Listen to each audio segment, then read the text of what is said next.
Role-Playing a Warlock Patron, Part 1, The Fiend. This is a series of videos I wanted to do as requested by a follower that goes into each of the Warlock patrons and describes how to roleplay them, how to offer quests as them, that kind of stuff. And we're starting with the classic, The Fiend. In the world of Dungeons & Dragons, Fiend is anything from the lower planes, any sort of extra-planar entity that is representing cosmic evil. And I don't mean cosmic in the way of Lovecraftian, I mean cosmic in the way of morality, metaphysical. A devil, a demon, or specifically a Yugoloth, although there are untyped fiends in D&D.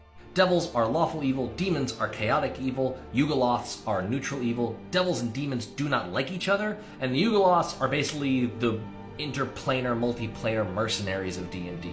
They'll do whatever they want for the right price. Each of these patrons should have a little bit of difference between them to represent their sources. If your patron is a demon, the quests are going to be aligned with sort of that chaotic evil vibe.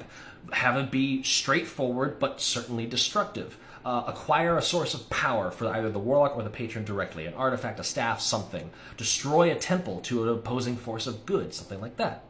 For devils, there should be a little bit more subterfuge. Devils are playing the long game. They don't necessarily care about destruction, they care about the destruction of the soul. And for that, it takes corruption and temptation.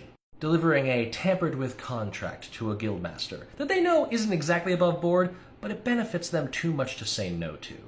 Getting blackmail on a local politician. You don't have to do anything with it right now, it's just in your pocket. The shoe will drop later.